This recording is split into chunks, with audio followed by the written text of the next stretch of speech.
Então, a ideia da mesa é pensarmos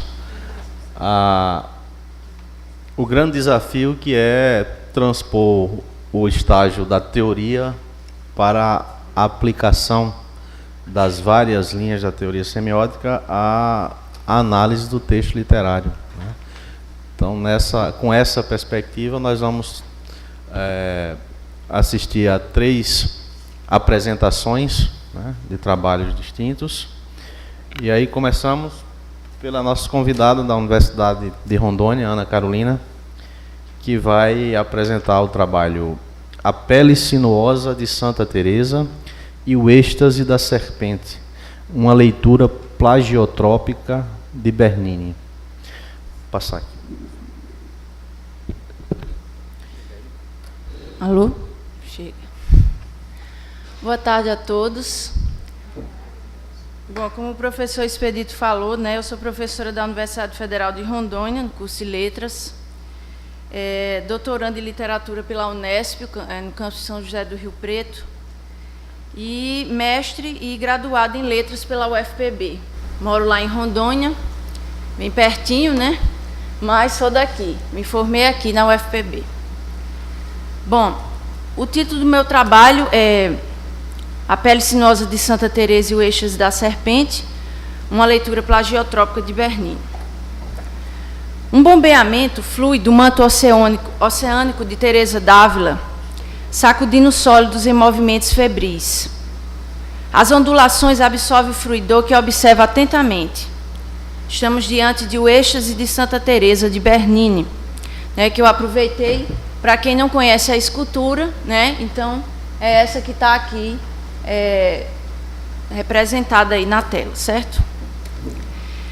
Idealizada em 1647 e 1652, a obra pode ser visualizada na igreja de Santa Maria della Vittoria, em Roma. Bernini imprimiu neste trabalho as marcas indeléveis de suas mãos, moldando no material marmóreo as palavras de um demiurgo. Ele soprou nas narinas o fôlego de vida e o homem passou a ser alma vivente. Eu cito aqui um trecho de Gênesis 2:7. Alguns dos caracteres barrocos impressos em Oeste, né, que eu fiz uma sigla para não ficar falando o Êxtase de Santa Teresa o tempo todo, tá? Então, quando eu falar Oeste, eu estou me referindo à escultura. Alguns dos caracteres barrocos impressos em Oeste nos permitem aproximá-lo, como em linha d'água, da constituição do traço plagiotrópico. Sinalizamos uma possibilidade de leitura síncrono-diacrônica de um momento do passado onde poderíamos ver em formas o desenho do corpo plagiotrópico. Com tal intento, escolhemos o escultor italiano Bernini. Suas esculturas contorcidas, impregnadas pelos volteios e volutas do traço barroco, eram mesmo capazes de desafiarem a própria gravidade. Tornavam-se assim minutos registrados de pura tensão. Os gestos escultóricos denunciam a carne humana no sofrimento de alguns personagens, em seus semblantes desesperados, como em Anima Danata, em minutos condensados fotográficos de metamorfose no outro, como em Apolo e Dáfne, quando esta é registrada no limiar humano-vegetal, seus dedos alguns de carne e outros ramos de loureiro, nas faces carregadas de gozo espiritual carnal de O Êxtase de Santa Teresa. Eu cito aqui Marcondes. A noção de momento é integrada à noção de acontecimento.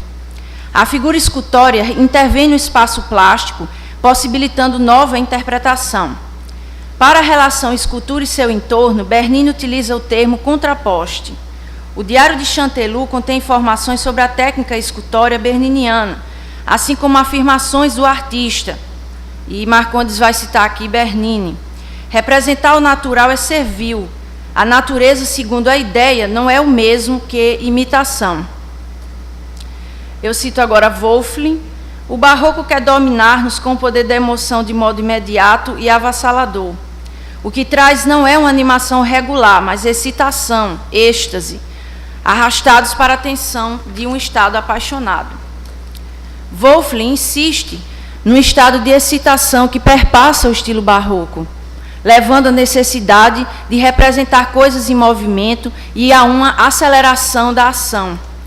A plagiotropia é herdeira desse impulso de mobilidade, pois se vale desta forçação para repensar a tradição. Sem dúvida, no ato de dialogar com o discurso do outro, põe-se tanto a informação estética em movimento, aquela que sai do tecido textual original e passa ao texto de outro autor, num tempo histórico diferente, como se pedisse da crítica uma nova ação de leitura, uma nova postura diante do texto original. A sinuosidade, o caminhar serpenteante, é próprio da plagiotropia. Necessário é um conceito que anseia analogias, sincronia constelar. Na escultura, a tempestade espiritual interna de sua personagem humana está impressa no manto assaltado por um conjunto não linear de ondas por todos os lados, numa vontade de mimetizar as entranhas penetradas de Teresa, pela flecha pontuda do anjo, tripas roubadas, posteriormente substituídas pelo amor divino. Os movimentos são turvos, disformes, púrpuras, calcainho, aqueles que o mar assume em dias de tempestade, a fala turva de Antígonas de Sófocles Hölderlin. E eu trago uma nota aqui, né, lembrando o ensaio, a palavra vermelha de Hölderlin, de Haroldo de Campos, né, que está no livro A Arte no Horizonte do Provável, né, e lá, né, a tradução de Antígona, efetuada pelo poeta alemão, rende uma discussão sobre o conceito de tradução como transcriação. Ele explica que a polêmica levantada pelos coevos de Hölderlin, tendo entre eles Goethe e Schiller, por exemplo, com relação ao trecho "que se passa, tua fala-se turva de vermelho", seria incongruente, se entendida na perspectiva da tradução criativa. A palavra calcaino, do grego, denota a cor escura da púrpura, e que, em sentido figurado, quer dizer estar sombrio, mergulhado em reflexões, meditar profundamente sobre qualquer coisa.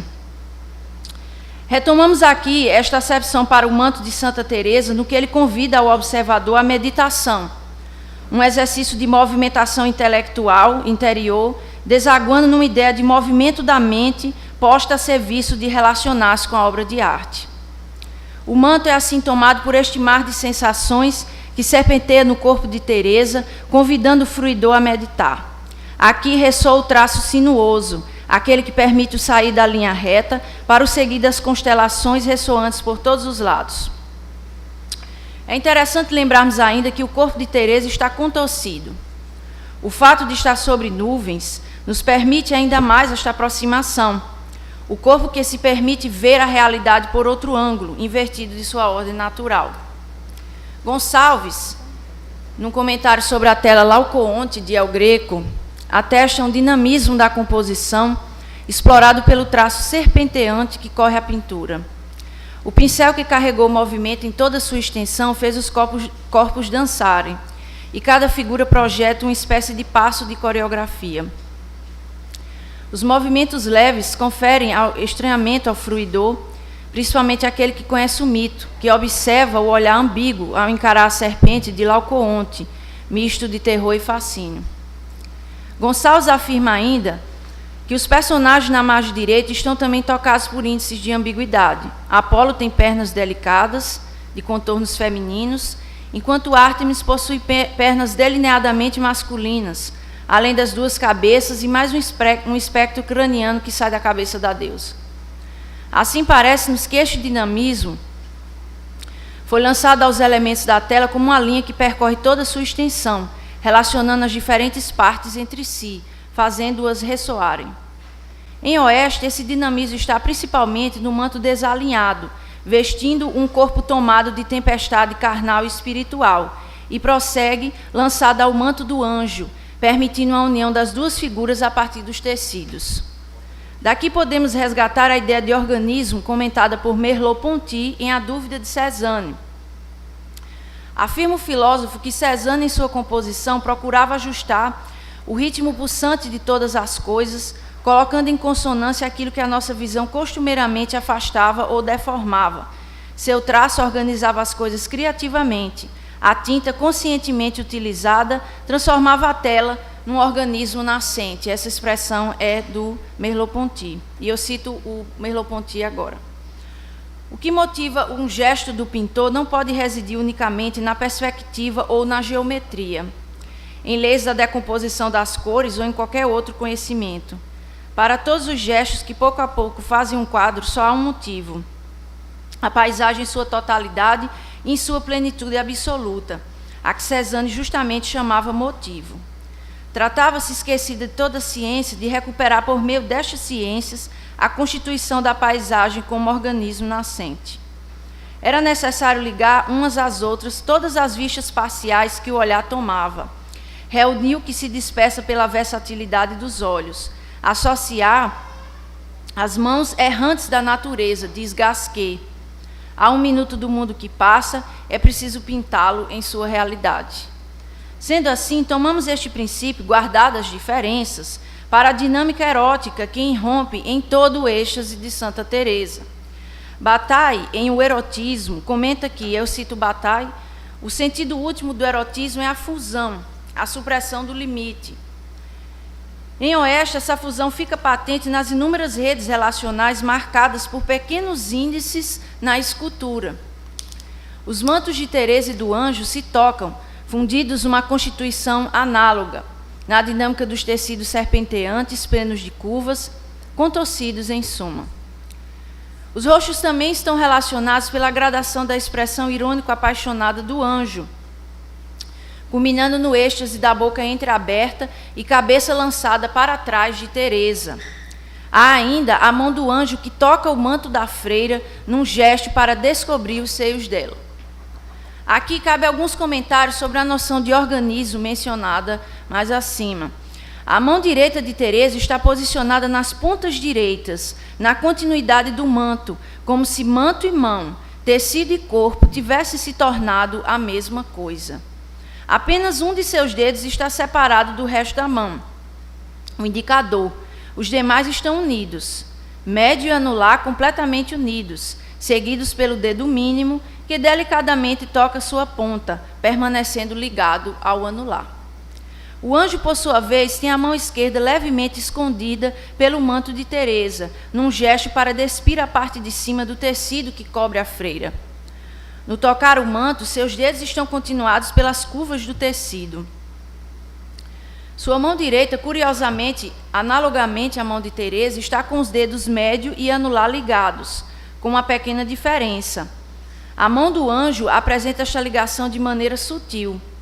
A ponta do anular ligada ao dedo médio por um prolongamento fino do mármore.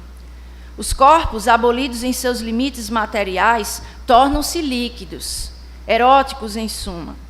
Esses prolongamentos testemunham a vivacidade como um sangue que pulsa, conferida ao conjunto da escultura, tornando uma espécie de organismo, como se as sensações furiosas que envolvem o corpo de Teresa estivessem lançadas por todos os lados e fossem capazes de relacionar fragmentos entre si. Há ainda outra curiosidade na união dos dedos nas mãos de ambos os personagens. O mínimo de Teresa, ao tocar a ponta no anular, assim como o anular do anjo, ao roçar o dedo médio, apresentam semelhantemente um prolongamento, como se tivesse se tocado ainda quando o mármore estava mole, produzindo um pequeno traço que os une ao dedo do lado. Essa técnica acaba efetuando uma sensação de derretimento, liquidificando o mármore já endurecido. Isto nos conduz a um tipo de temperatura alta da escultura, um calor que emana dos raios dourados que molduram a parte de cima, além de estar metaforizado nas sensações que correm os corpos. Aqui recuperamos a noção de amolecimento das massas, apontada por Wölfflin no Barroco, um traço insistente nas esculturas de Bernini. Eu cito Wölfflin. A ampliação das formas, característica do estilo barroco, está ligada a uma concepção completamente nova da matéria, ou seja, daquela matéria ideal cuja vida e comportamentos internos permitem aos membros da construção se expressar. É como se a matéria dura e quebradiça da Renascença tivesse se tornado tenra e saborosa. Por vezes nos sentimos tentados a pensar em argila. As formas duras e pontudas são embotadas e amolecidas. As formas angulosas são arredondadas. Com pequenos índices, sacudidos pelo movimento que toma conta da totalidade da escultura, devemos chamar a atenção para uma multiplicidade de atos para a ação. Isso é, embora haja um movimento que perpassa sua totalidade, não podemos falar deste como algo uniforme. Cada fragmento instaura sua singularidade de resposta a essa rede móvel. Wölfflin referencia que esta particularidade é típica do barroco e conduz a um extraordinário dispêndio de energia. A expressão é dele, né, e eu cito o Wolff mais uma vez. Que agitação, que distorções. Todos os movimentos voluntários se tornam mais penosos, mais difíceis, exigindo um extraordinário dispêndio de energia. Além disso, os membros não agem de modo autônomo e livre, mas, em parte, arrastam o resto do corpo no movimento. A emoção exacerbada até o êxtase e o arrobo não pode ser expressa uniformemente em todo o corpo. A emoção irrompe com violência desmedida em certas partes do corpo, enquanto o resto do corpo continua submetido apenas ao peso. Existe, assim, uma rede radial, que vai perpassando fragmentos da escultura, relacionando-os entre si, mesmo de maneira não uniforme. A gradação entre a expressão irônico-apaixonada do anjo e o êxtase de Teresa, as curvas do manto angelical e do manto da freira, as mãos dos personagens, a alta temperatura emanada dos raios para os corpos e dos corpos entre si. É neste caminho, a partir desta técnica expressiva de rede relacional, em Oeste, que partimos para o desenho da plagiotropia. O princípio que permite a relação provocada plagiotropicamente passa pela leitura das estruturas formais presentes no texto literário. As ligações necessárias, ressoadas plagiotropicamente por um grupo de raios ou estruturas formais, permite que os textos dialoguem entre si. Escaneados nas estruturas textuais, estes raios migram para a reordenação da tradição, conformando novas organizações do plano literário. Este impulso para a relação aqui nos vale sobremaneira no que lhe pertence à ideia de porosidade de limite. A plagiotropia necessita desta abertura porosa para efetuar-se. São justamente esses poros que permitem a passagem sincrônica, o dialogar.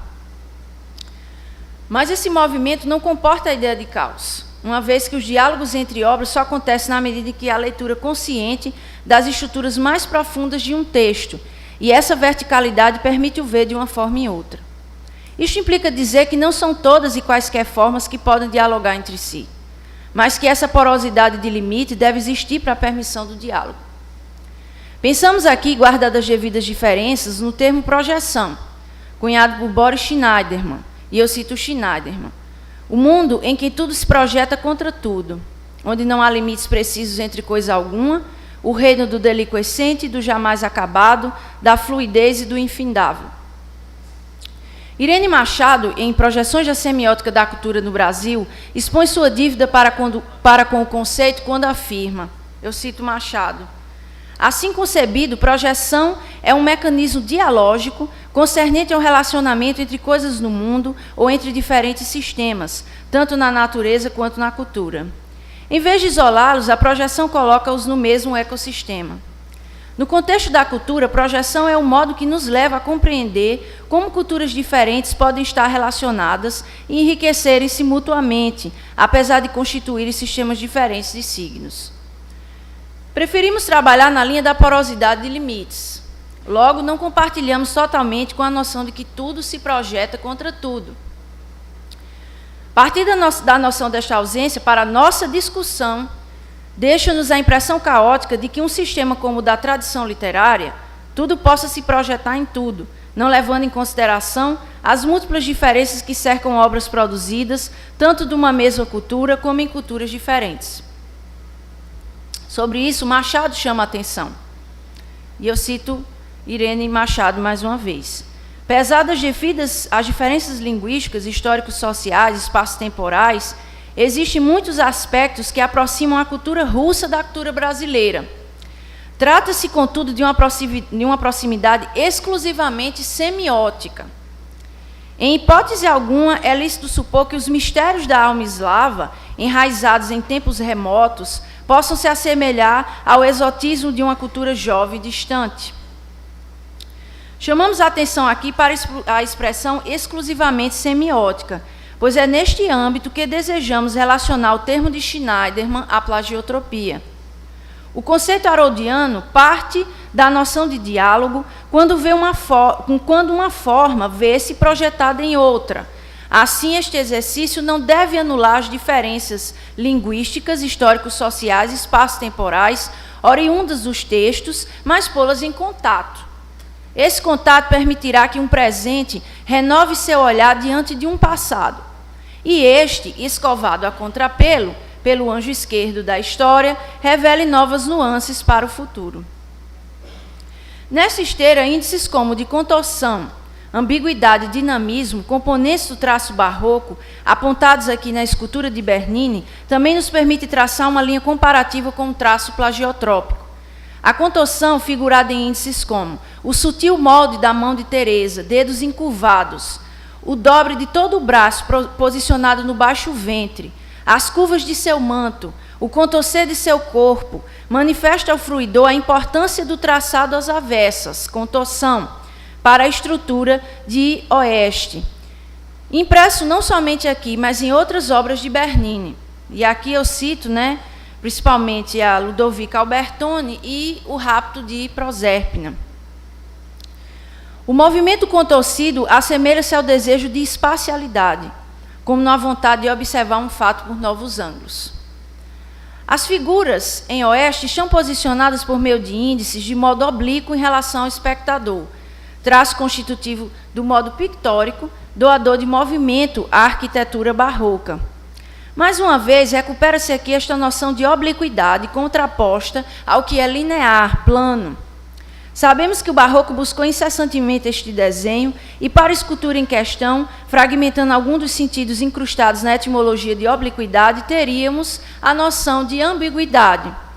Então, eu retomo aqui: obliquidade, sentido embaraçado; ambiguidade, equívoco, obscuridade.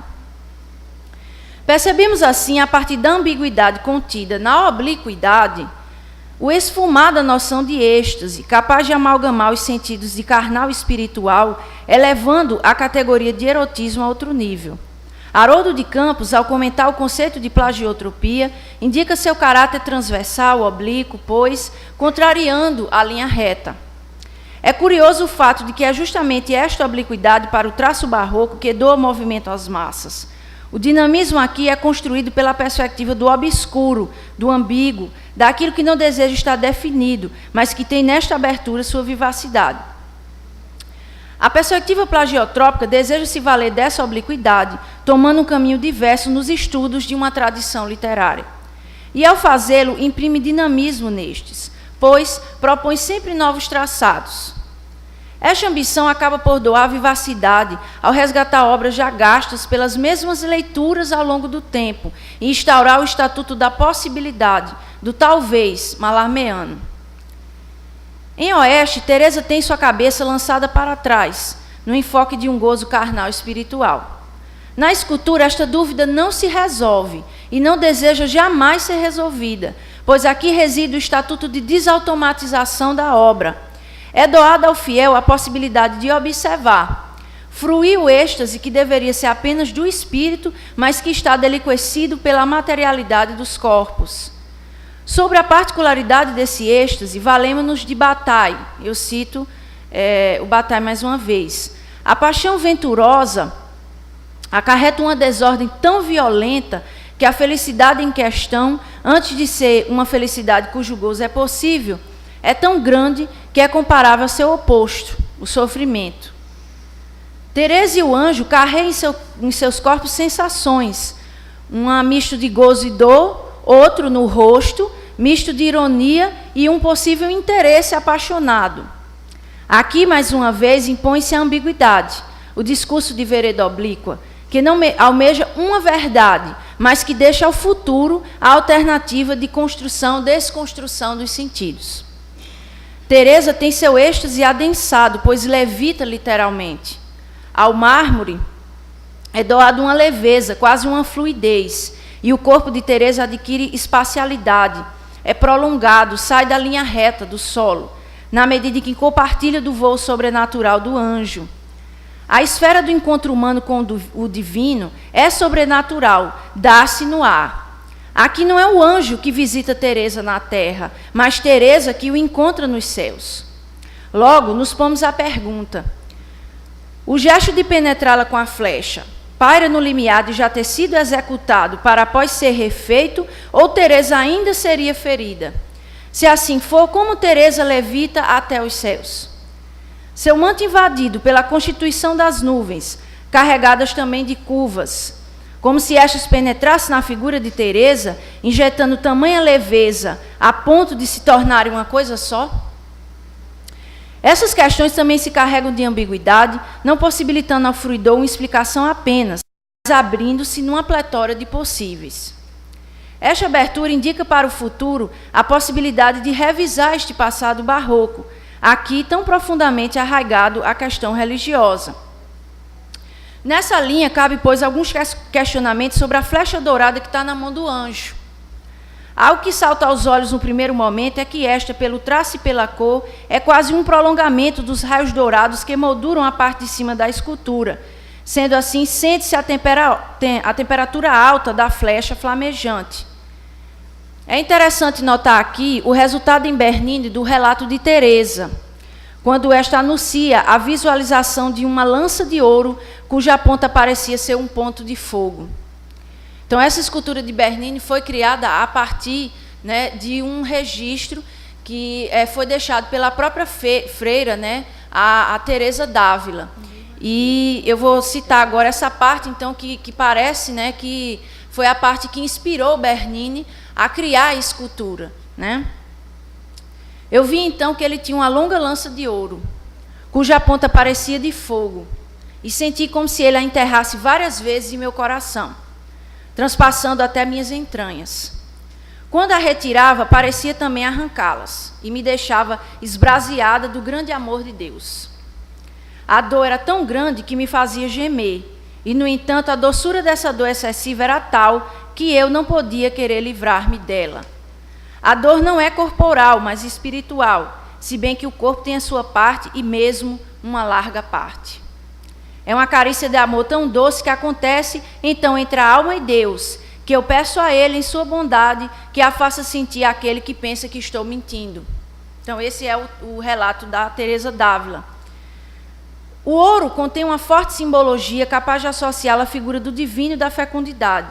Segundo o dicionário de símbolos de Chevalier e Gerbrand, para os povos dogons e os bambaras, o ouro é a quintessência do cobre vermelho, a vibração original materializada do Espírito de Deus, palavra e água, verbo fecundante. É interessante notarmos que esta acepção divina do metal não existe apenas na cultura cristã, mas persiste em outras culturas religiosas. Chama-nos a atenção o fato de que o ouro está associado a um tipo de vibração materializada, a palavra, água e verbo fecundante.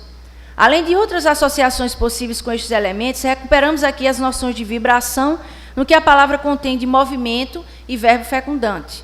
A flecha dourada, no limiar de ser penetrada, contém o poder da fecundação, de transformar o corpo mortal de Teresa em um corpo sobrenatural, praticando ou talvez denunciando esta fusão do material e do espiritual, afântica, tipicamente barroco. É importante notarmos também que, para os gregos, o ouro evoca o sol, e a simbologia da fecundidade, riqueza, dominação, centro de calor, amor, dom, foco de luz, conhecimento e brilho. Algumas notações, como a de calor, luz, conhecimento, podem ser aproveitadas para o oeste. A flecha dourada, como foi dita mais acima, representa um prolongamento dos raios divinos lançados como moldura, enfatizando o êxtase. Contudo, este é também calor, sensação corpórea, que lança ao material marmóreo uma vibração violenta no manto da santa, similar ao orgasmo. Aliás, esta notação leva-nos a crer que, pela análise de diversos fragmentos, Bernini quisesse lançar uma acepção menos comum do sagrado, longe daquela que entende este na polarização com o profano. E eu cito agora um trecho do Bataille. Num estudo dos mais interessantes, o padre Louis, examinando a aproximação que a linguagem dos místicos introduz entre a experiência do amor divino e da sexualidade, sublinha a atitude da união sexual simbolizando uma união superior. Ele se limita a lembrar sem insistência o horror habitual com que se encara a sexualidade. Fomos nós, diz ele, que com a nossa mentalidade científica e técnica Fizemos da união sexual uma realidade puramente biológica. A fenomenologia das religiões mostra-nos que a sexualidade humana é de início significativa do sagrado. É que o mundo sagrado, só muito mais tarde, adquiriu um sentido unilateralmente elevado que tem para o religioso moderno. Ele tinha ainda na antiguidade clássica um sentido duvidoso. Aparentemente, para o cristão, o que é sagrado é forçosamente puro. O impuro está do lado profano. Creio, no caso presente, que não é sem deformação que se conclui. O simbolismo conjugal de nossos místicos não tem, pois, uma significação sexual. É bem diferente. É a união sexual que já tem um sentido que a ultrapassa. O que a ultrapassa quer dizer o que nega o seu horror ligado à realidade suja. Desta forma, a obra de Bernini resgata essa acepção primordial que entende o sagrado nas malhas do profano e vice-versa. Exemplos disso estão nas obras de temática religiosa como o Baldaquino, que é o altar papal erguido por cima do túmulo de São Pedro, e Beata Ludovica Albertoni. Além disso, é importante notarmos que na maioria das esculturas de Bernini existe o que chamamos de traçado curvilíneo, uma sinuosidade que oferta sensualidade e deliquescência ao mármore. Para as obras religiosas, esse caractere endossa essa vontade de doar ao sagrado uma nova dimensão. Não nos deteremos na análise dessas obras, mas é fundamental atestar o diálogo entre estas, na perspectiva do traçado curvilíneo, como provocador desta dimensão do sagrado, e em O Eixas de Santa Teresa, né? No caso das colunas do baldaquino da Basílica de São Pedro, temos o bronze retorcido, contorcido, pois, uma ebriedade de curvas, em toda a base que sustenta a parte de baixo do monumento. É como se a sensualidade subisse pelas colunas, carregando de vibração seu corpo de bronze para explodir no topo, na proliferação de detalhes.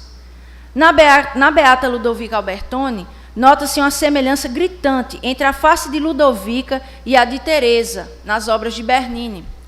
Ambas deixaram relatos de êxtases religiosos, acompanhados por levitações em seus escritos. Contudo, a primeira é retratada em seu leito de morte. A Ludovica, né? Estou terminando só mais um pouquinho. Seu corpo contorcido pelas dores. Segundo fontes, Ludovica morreu de febre. Tem aparência tempestuosa, moldada também em seu manto completamente desalinhado por uma profusão de ondas nos tecidos. Além disso, sua face intrigante está posicionada com a cabeça lançada para trás, os olhos entreabertos, a boca entreaberta, como um misto de dor e gozo. Voltando à simbologia, em O Eixas de Santa Teresa, temos a flecha dourada, o símbolo fálico, apontando ainda para o baixo ventre, zona erógena, fecunda, leito maternal. Destacamos essa simbologia para a nossa linha de relação entre esta obra de Bernini e o conceito de plagiotropia. Estamos chamando a atenção para o fato de que a flecha está posicionada para o ventre de Teresa, zona maternal, logo de criação. O desejo de ser penetrada pela flecha, configurado no quase chamamento da mão esquerda de Teresa com o dedo indicador, curvado no gesto convidativo, provoca toda uma desconstrução de seu corpo. Uma dissolução, pois, patente nas curvas que descaracterizam todo o desenho do manto. Mais uma vez, Bataille. Há na passagem da atitude normal ao desejo uma fascinação fundamental da morte. O que está em jogo no erotismo é sempre uma dissolução das formas constituídas. Assim, seria possível, nesta acepção, considerando a possibilidade de dissolver formas constituídas, lançar a compreensão de tradição unicamente diacrônica, a ideia da pintura orgânica de Cézanne? Poderíamos imprimir nesta um caráter de vida pulsante, tornando impossível uma concepção estanque, um conjunto formado de autores devidamente posicionados, enquadrados apenas em seus tempos históricos? É possível lançar ao pensador a possibilidade de deixar a ordem fazer-se por organização espontânea? Extasiados pelas múltiplas leituras possibilitadas pela arte, flecharemos assim o novo. Obrigada.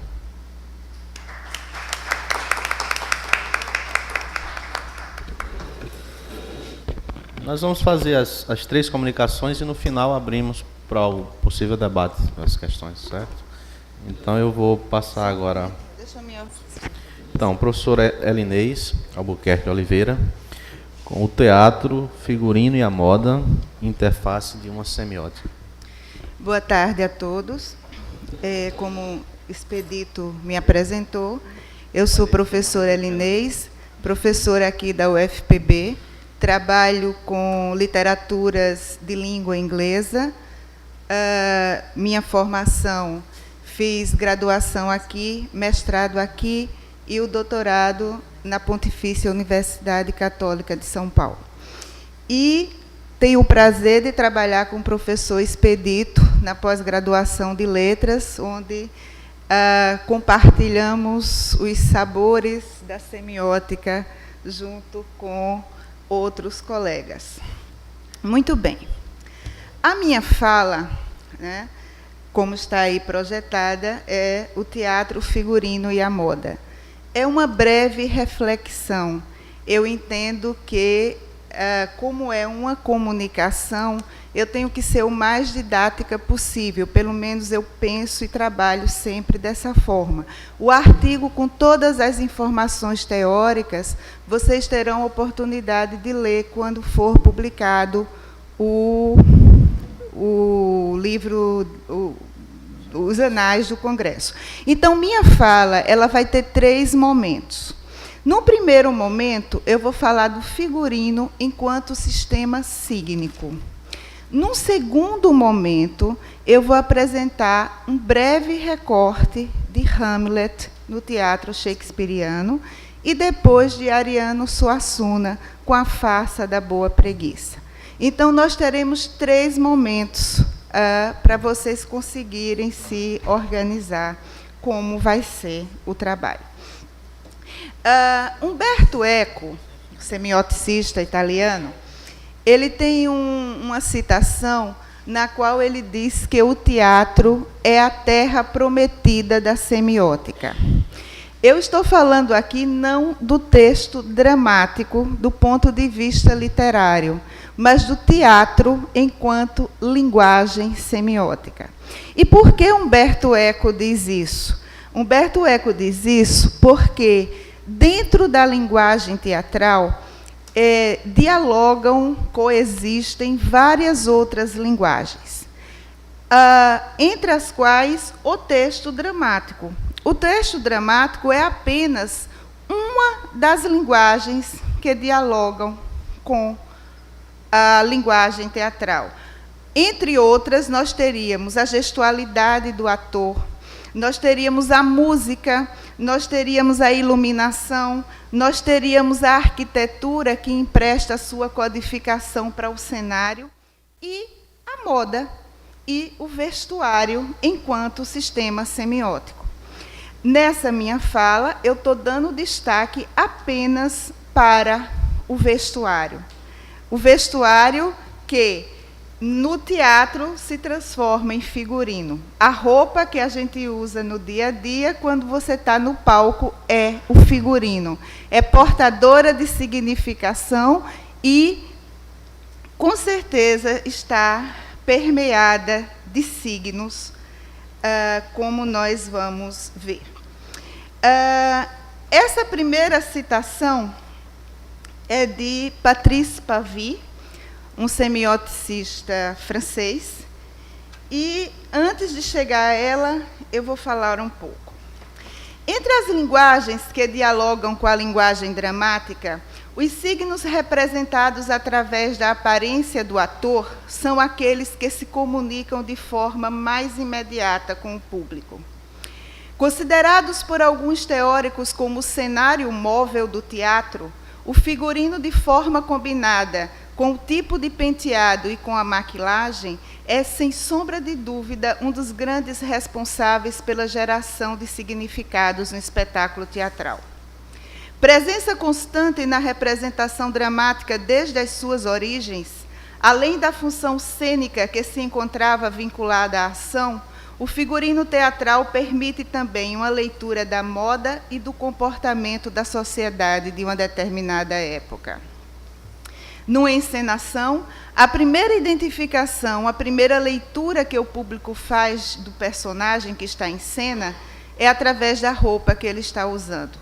mesmo sem se utilizar do recurso da voz, mesmo calado no palco, a roupa do personagem comunica-se com a audiência.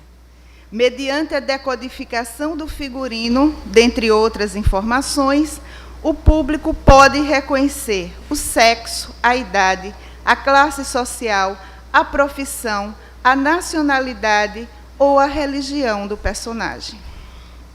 Assim, se um personagem entra em cena, a título de exemplo, envolvido em um manto vermelho, isso eu estou falando de uma convenção teatral, não estou falando do teatro do absurdo, de outras formas de teatro que a gente teve a partir do século XX, mas se um personagem entrava em cena, por exemplo, no Renascimento, envolvido em um manto vermelho, o público já sabia que se tratava de um rei. Se o ator aparecia vestindo uma armadura, está óbvio que se tratava de um cavalheiro medieval. Se vestia uma batina, era um padre. Então, eu estou falando da entrada de cena desse personagem. Ele, sem falar nada, só pela roupa, você já faz essa leitura. Aí vem a citação de Pavy, né? Ele diz que, hoje, na representação, o figurino conquista um lugar muito mais ambicioso. Ele multiplica suas funções e se integra ao trabalho de conjunto em cima dos significantes cênicos, dos quais eu já me referi antes. Desde que aparece em cena, a vestimenta converte-se em figurino do teatro. Põe-se a serviço dos efeitos de amplificação, de simplificação, de abstração e de legibilidade. Se desde os primórdios do teatro, o figurino já era uma referência entre os vários sistemas de linguagem que são orquestrados durante a encenação, hoje em dia, essa relação se torna muito mais dinâmica e complexa. Pavy chama hoje o figurino teatral de cenário ambulante. Através do vestuário de cena, o público recebe informações relativas ao tempo e ao espaço da narrativa dramática. Essas informações são decodificadas pelo espectador por meio da modelagem da roupa e dos estilos de época. No que diz respeito ao tempo da peça, o figurino passa a ter um papel fundamental, uma vez que ele pode fortificar os laços semânticos existentes na encenação, como pode também provocar um efeito de estranhamento, quando utilizado fora do contexto do texto dramático. Por favor, Michel. Eu vou fazer agora um parênteses para falar de uma forma teatral que existiu no Renascimento, que se chama comédia dell'arte. Na comédia dell'arte, a roupa, eu estou me atentando à questão da roupa, existiam personagens fixos que eram reconhecidos simplesmente pela roupa, porque a roupa aqui servia como máscara para esses personagens. Esse primeiro que a gente está mostrando é o Arlequim. O Arlequim, ele era caracterizado por essa roupa de retalhos coloridas e que tinha forma de losângulos. Toda vez que ele entrava em palco, as pessoas já sabiam que se tratava de um Arlequim. Por favor, passe a outra imagem. Aí a gente tem o antagonista dele, que é o Pierrot. O Pierrot, que se vestia invariavelmente de branco, com a roupa, no Renascimento, feita de sacos de algodão. Lembre-se que o Arlequim ele usava retalhos, pedaços de roupas para formar a roupa dele. E o Arlequim usava sacos de algodão que eram tingidos para... o Pierrot, para usar em cena. O Arlequim e o Pierrot, eles formavam aquela dupla, o palhaço esperto e o palhaço bobo, o palhaço sabido e o palhaço bobo, que era tão característica do teatro medieval. Ariano Suassuna tem João Grilo e Chicó, né, que são remanescentes dessa tradição do Renascimento. Interessante também, com relação ainda à roupa, eu não sei se vocês sabem, mas a roupa do palhaço, o palhaço comum, geralmente era feita em listras, de tecido listrado. Não sei se vocês sabem por quê, mas era o tecido dos colchões, o tecido dos colchões, e palhaço vem de palha. Era a palha que era usada nos colchões, e que eles aproveitavam aquele tecido para fazer a roupa. E o nariz vermelho era uma alusão ao frio, porque eles passavam muito frio. Por isso que o nariz, a gente está falando de lugares com uma temperatura muito baixa. Então, a roupa era larga e eles colocavam palha dentro dessa roupa para se aquecer do frio e fazer apresentações. Daí vem o que a gente chama de palhaço. Só para terminar essa dupla, pode passar, tem outras imagens. Aí você tem o contraste entre o Arlequim e o Pierrot, e tinha o terceiro elemento desse triângulo, que era a colombina. A colombina, né, colomba, quer dizer pomba em italiano, e colombina seria a pombinha, a pequena pomba. Ela era o objeto de disputa, o objeto de desejo do Pierrot e do Arlequim, e era uma personagem que se vestia como as patroas, mas, na verdade, ela era uma serviçal. Tá? Então, só para vocês verem como essa tradição da roupa ela está muito ligada às origens do teatro. Um outro tipo de roupa que eu gostaria de ressaltar é o caso do uniforme. Entre outras categorias, usam o uniforme, o policial, o bombeiro, o militar.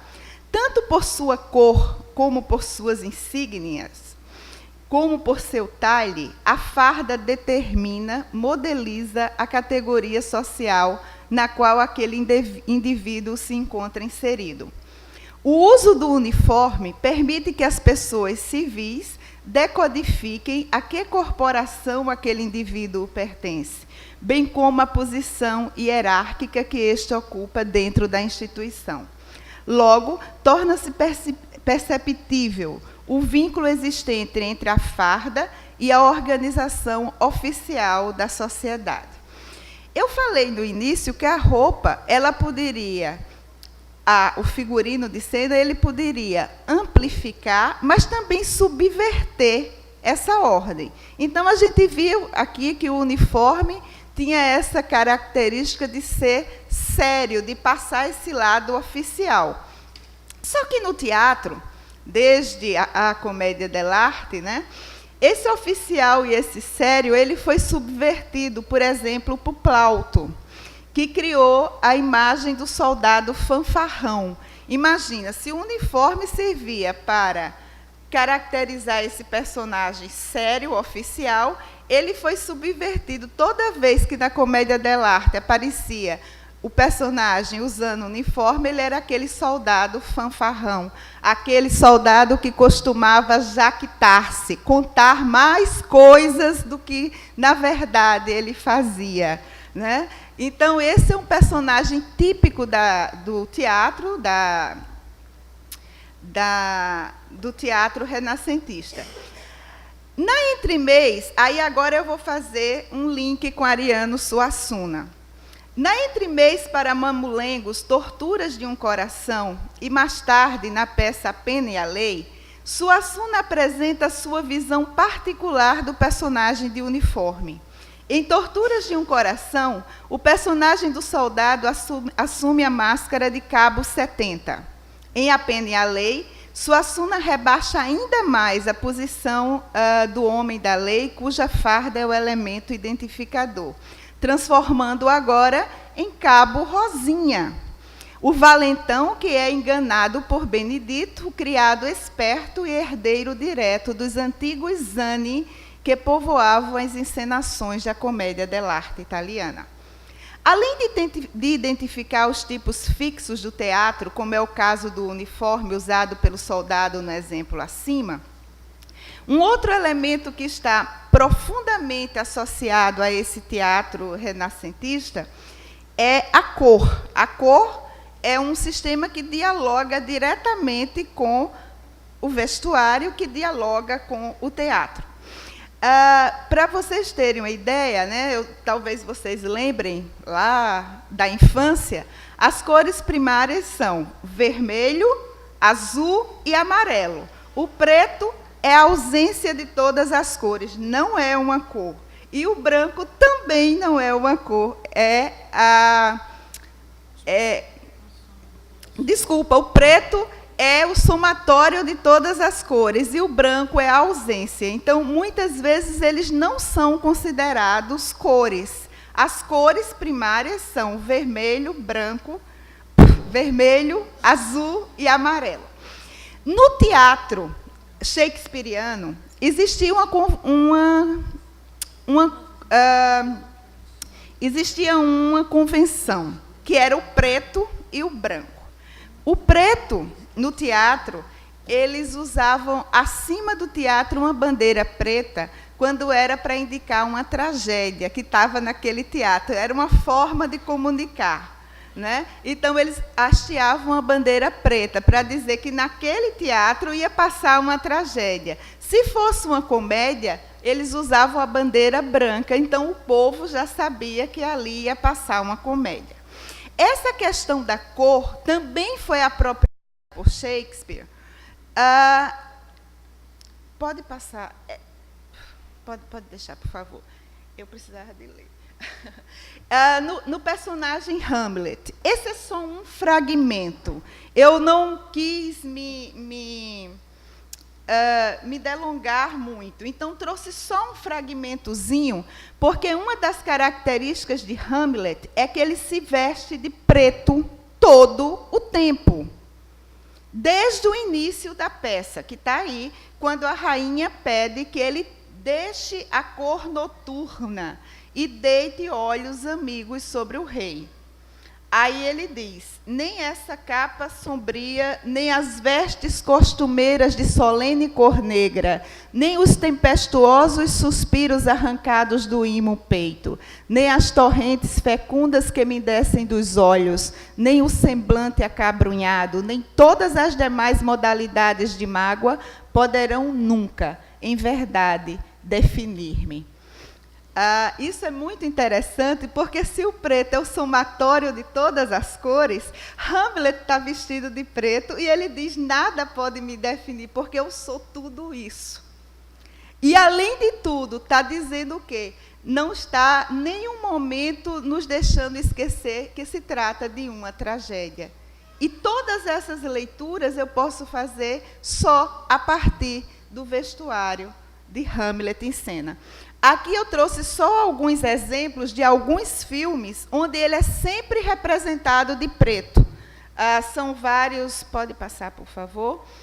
Hamlet 2000, o Hamlet de Kenneth Branagh, e em todos eles o personagem aparece vestido de preto, que se queria dizer isso. Voltando agora só, e já quase concluindo, para o teatro de Ariano Suassuna, eu vou falar da Farsa da Boa Preguiça. Não sei se vocês conhecem o texto. Na Farsa da Boa Preguiça, Suassuna faz uma coisa muito interessante. Ele carnavaliza determinados personagens.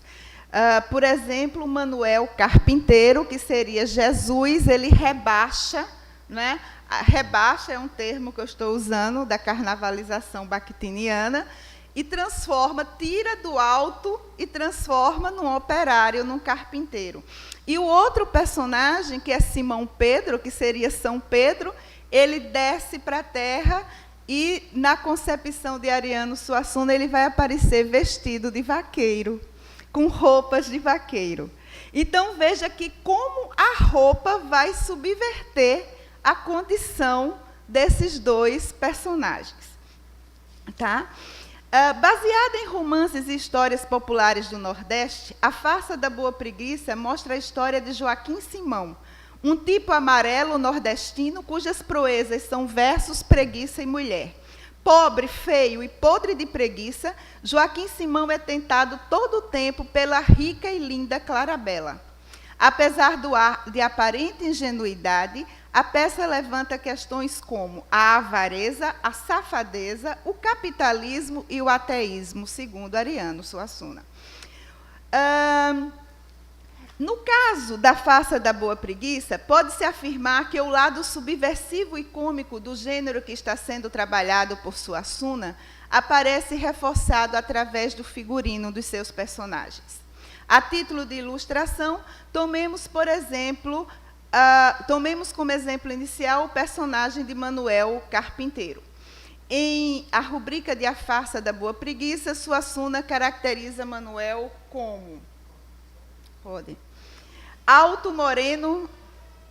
Pode voltar. Alto moreno, veste terno e camisa brancos, com sapatos brancos e de sola de borracha, e usa gravata borboleta azul e na cabeça um chapéu de massa de cor cinza e de abas curtíssimas.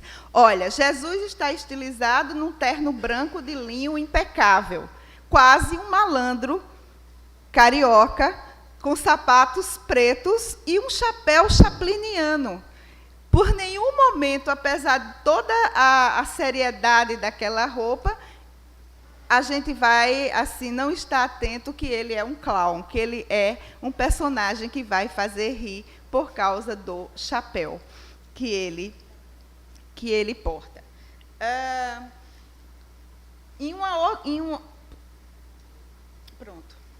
Em um outro momento da Farsa da Boa Preguiça, e quando Suassuna concebe Manuel moreno, né, ele está fazendo uma homenagem aos povos da América Latina, a mestiçagem da América Latina, como ele já tinha realizado em O Alto da Compadecida, né, que Jesus, no Alto da Compadecida, é negro. Ele que, inclusive, João Grilo, quando dá de cara com Jesus, ele diz, nossa, eu não pensei que o senhor era tão queimado. Né? Eu pensei que o senhor era mais branquinho, que o senhor não fosse tão queimado. Então, são subversões que Ariano Suassuna faz e que o vestuário reforça. Colocando-se na posição de diretor do espetáculo teatral, eu vou pular essa parte e vou para a outra imagem, que é a de Simão Pedro. Simão Pedro aparece... Nessa indicação de Suassuna, ele diz, bota um chapéu de couro e um paletó de mescla azul e começa a cantar aboiando. Por si só, o chapéu de couro usado por Simão Pedro é um signo que nos remete à profissão de vaqueiro. Né? A gente sabe disso. Quando não está vestido para a lida nas horas de lazer, a roupa do vaqueiro é invariavelmente um conjunto de calça e camisa de mescla azul. Não sei se vocês conhecem o tecido, é um tecido de algodão bastante resistente, né? Que geralmente as pessoas que são do interior sabem o que é a mescla azul. Dentro da realidade da cultura nordestina, um homem vestido de mescla, em qualquer lugar que este se encontre, está visceralmente ligado à sua condição social e regional, provando que o traje inscreve o personagem no seu ambiente cultural. Ao deixar sua profissão de pescador e assumir o papel de vaqueiro típico estilizado por Suassuna, Simão Pedro integra-se à passagem da ação, numa espécie de atualização do seu personagem. Através das roupas usadas por Simão Pedro, verifica-se a passagem, a humanização conferida ao personagem, que de pescador de almas transforma-se em vaqueiro e de santo passa a ser homem, num processo clássico de rebaixamento carnavalesco. Muito ainda poderia ser dito sobre a importância do sistema sígnico do figurino dentro da composição da encenação teatral, como se pôde observar nas breves análises dos recortes do teatro de Shakespeare e de Suassuna. Quero ressaltar que o artigo tem todas as referências e mais recortes analisados. No entanto, gostaríamos de concluir essa comunicação enfatizando a capacidade do figurino teatral de amplificar ou subverter o texto dramático, como Pavy disse no início, tornando assim um manancial sígnico substancial, tanto para o encenador do espetáculo, no que diz respeito às escolhas do figurino, como para o ator que veste o figurino para compor o personagem e, principalmente, para o espectador, que, através da leitura que faz do figurino, decodifica e recodifica o texto dramático, operando, assim, o processo de semiose que move o universo sígnico no qual estamos todos inseridos. Muito obrigada.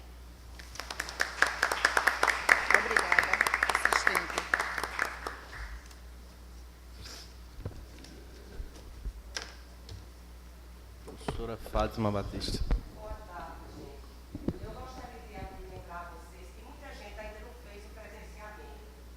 Todo mundo que tiver inscrito tem direito ao kitzinho, seja como cortesia, seja como não cortesia, pode passar lá na secretaria do evento, que é a secretaria do CCH. É a sala de reunião do CCH. Logo, você quer CCH, logo na entrada do prédio, tá certo? Por favor, lembre isso. Vocês também, tá bem? Obrigado. Certo? E eu, como vocês estão passando da canal, Então, a terceira comunicação, obrigado, Elineza. A terceira comunicação é de Bruna Belmont, e ela comenta uma análise, uma leitura de base semiótica do romance Rita no Pomar, de Rinaldo Fernandes. Passa a palavra a Bruna, então. Boa tarde, gente. O meu trabalho de hoje é um artigo, é um recorte de um trabalho maior que eu ando desenvolvendo com o professor Expedito, trabalho de dissertação. Eu sou mestranda na área de Linguagens e Cultura, aqui do PPGL. Fiz o curso de Letras aqui mesmo, a licenciatura em Língua Portuguesa, e vim apresentar esse recorte da dissertação que ainda está em andamento, que se refere à parte da análise semiótica, mais precisamente a semiótica de extração persiana. Então, o título do meu trabalho é O Signo Persiano em Rita no Pomar, modos de representação icônico, indexical e simbólico na construção do relato de Rita. Rita no Pomar, para quem não conhece, é o romance de estreia de Rinaldo de Fernandes, professor aqui da UFPB, não sei se vocês já foram alunos dele, muito conhecido por organizar antologias e ainda por livros de contos, contos que representam a violência urbana. E Rita no Pomar é o seu romance de estreia, que traz uma personagem no divã, rememorando fatos da sua vida em São Paulo e na Praia do Pomar, aqui no Nordeste. Então, só para vocês entenderem um pouco do resumo desse trabalho, o presente trabalho tem como objetivo realizar a leitura do romance Rita no Pomar, de Rinaldo de Fernandes, tendo como suporte a teoria do signo, de Charles Sanders Peirce. Encontramos a narradora protagonista Rita em estado de rememoração, reconstituindo o passado vivido em São Paulo, na Praia do Pomar, lugares cujos personagens e fatos que os envolvem se fazem sempre presentes no seu relato fragmentado. Então, através da semiótica persiana, a gente tenta perceber como se organiza na estrutura narrativa os arranjos dos signos icônicos, indexicais e simbólicos na produção de um efeito de descontinuidade e antecipação na trama. Então, quando você lê Rita no Pomar, a impressão que você tem é que é um romance totalmente fragmentado. Até mesmo o autor, Rinaldo de Fernandes, provoca a intertextualidade em seus próprios contos de outros livros. Então, é um texto bem híbrido e fragmentado, que me despertou a curiosidade de tentar entender como foi que ele conseguiu arranjar, na estrutura da narrativa, esse efeito de suspense e de antecipação da trama, que, ao fim, há uma revelação, mas que já podemos, através de uma leitura mais atenta, perceber algumas nuances da narrativa que já há essa revelação antecipada. Então, Rita no Pomar foi finalista do Prêmio São Paulo de Literatura, entre outros. Então, é um romance de destaque. E o que despertou a curiosidade de estudar o romance foi, além dele ser um romance de destaque na ficção contemporânea, a questão da autoria, de ser um professor aqui da UFPB, Reinaldo de Fernandes, né? E, através do pensamento de Charles Sanders Peirce a respeito do estudo dos signos, mais precisamente da representação icônica, indexical e simbólico, buscamos analisar os efeitos na interpretação macrotextual da obra. E tivemos como auxílio, na produção desse trabalho, outros teóricos que estudam essa semiótica norte-americana, que é Lúcia Santaella, Winfred Nu e Expedito Ferraz Júnior, aqui presente. Além de Décio Pinhatari, um dos precursores do estudo da semiótica, a partir dos anos 1970. Então, só para contextualizar um pouco o pensamento, né, que é bastante diferente dessa linha semiótica, segundo Peirce, não haveria pensamento sem signos, pois, segundo ele, tudo que se organiza sob forma de linguagem, verbal ou não, é um signo. E cada unidade sígnica seria composta de 3 partes relacionadas: o signo, o objeto e o interpretante. Né, que demoramos bastante tempo até aprender, realmente estudar, porque é algo bastante novo, em termos do pensamento mesmo. Assim, é algo que a gente vem estudando há um tempo para tentar compreender, né, na sua complexidade. Então, essa relação signo, objeto, interpretante seria a semiose. E a ciência geral dos signos seria a semiótica. Então, o enfoque sobre o estudo de Peirce recai sobre a nova lista de categorias, que é a sua obra de 1986. E, nessa obra, ele busca encontrar um conjunto limitado de categorias para dar conta dos fenômenos do mundo. Então, ele desenvolve a sua fenomenologia, como é chamada, chegando à concepção de 3 categorias universais: primeira idade, a segunda idade e a terceira idade. Entre elas, várias tríades, e o nosso enfoque recai sobre a tríade relativa aos modos de representação do signo em relação ao seu objeto, constituída pelo ícone, índice e símbolo. Então, entre outras palavras, o objetivo é tentar entender como Reinaldo de Fernandes, que vocês vão ter uma oportunidade de ler depois o trabalho, conseguiu moldar na estrutura narrativa alguns aspectos icônicos, indexicais e simbólicos no romance Rita no Pomar. Então, como já foi dito, o romance apresenta uma descontinuidade devido à presença de lacunas. Por vezes, vocês vão encontrar uma protagonista que narra de acordo com diferentes planos temporais e de diferentes modos. Às vezes, ela escreve no seu diário, às vezes, ela dialoga com o seu cachorro, um dos elementos centrais do romance, numa espécie de monólogo, e também ela escreve contos. Então, é uma narradora protagonista que é uma escritora também. Então, estamos diante de diversas maneiras de narrar, e todas elas tentam rememorar esse fato passado, ora na cidade de São Paulo, ora na praia do Pomar. Observamos também a relação ambígua de Rita com os personagens que passaram por sua vida. E é justamente nessa descontinuidade e na ambiguidade da relação de Rita com os personagens que pretendemos analisar aspectos icônicos, né, principalmente a questão da projeção. De acordo com o teórico, a relação icônica se dá através da semelhança. Né? Então, o ícone, o modo de representação icônico do signo seria aquele que apresenta a sua semelhança. Apresenta-se na sua semelhança. Seria uma relação na obra que conseguimos identificar através da projeção de Rita e as personagens, principalmente as personagens masculinas, entre elas e o cachorro. Então, observamos que muitas vezes a personagem, no diálogo, né, no seu monólogo com o cachorro, traz determinadas características da relação com os homens. Então, já observamos aí uma espécie de iconicidade metafórica, né, dentro das três divisões que podemos considerar do ícone, né? Então, além da descontinuidade, da ambiguidade, identificamos aspectos indexicais no decorrer da obra, através da própria significação dos nomes dos personagens, tendo em vista que a relação indexical se dá através de uma conexão real do signo, e podemos observar no romance através de alguns elementos chaves da obra. Então, o tempo inteiro, na leitura, você se depara na narrativa com alguns elementos que são fundamentais para uma interpretação do que ocorreu no passado da personagem.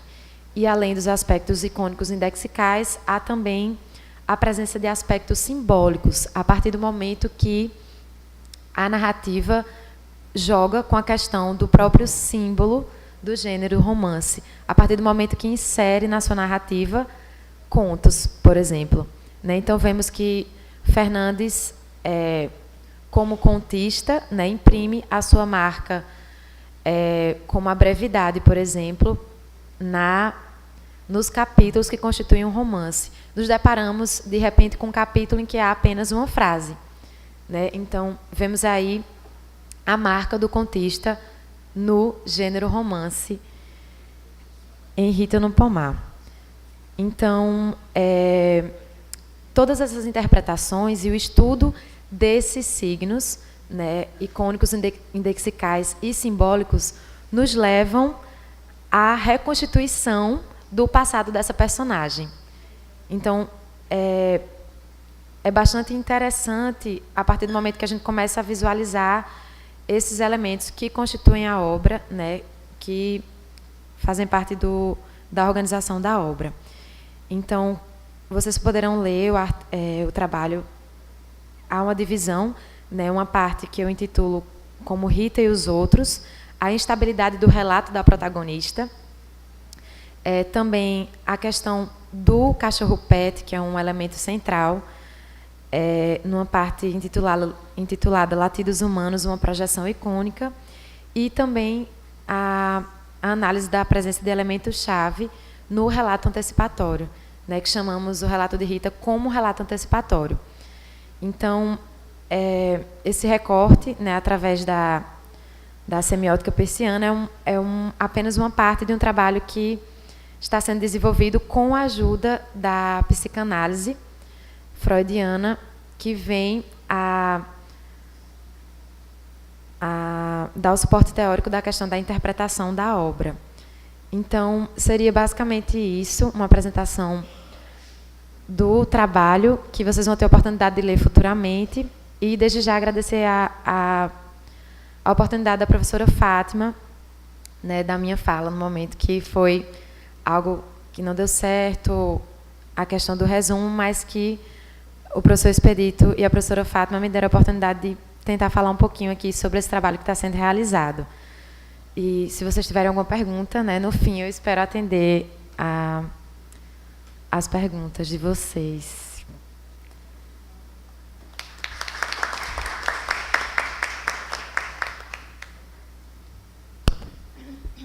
Então, nós tivemos 3 abordagens com objetos diferentes, né? Uma voltada para a linguagem plástica, visual, da escultura, e ao seu estudo, e partindo disso, para uma categoria também literária, que é a plagiotropia. Depois, a discussão que a professora Helenês trouxe sobre a leitura, os significados do figurino na linguagem teatral. E, por fim, a proposta de aplicação da teoria da semiótica de Peirce à leitura de um romance, de uma narrativa de ficção contemporânea, com Bruna Belmont. Então, a gente abre agora para possíveis questões de debate dessas questões, né? Caso existam, vocês podem começar a se inscrever, por favor.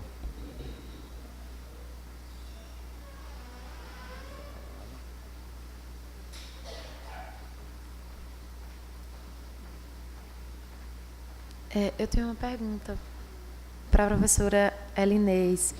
Gostaria de saber se a senhora tem acompanhado algumas adaptações que andam sendo feitas, principalmente por um grupo daqui, que é o Sertão Teatro, que tem uma adaptação da Faça da Boa Preguiça e também da Flor de Macambira, que a senhora falando, eu consegui visualizar bastante esses aspectos através dessa adaptação que eu vi recentemente, bastante interessante.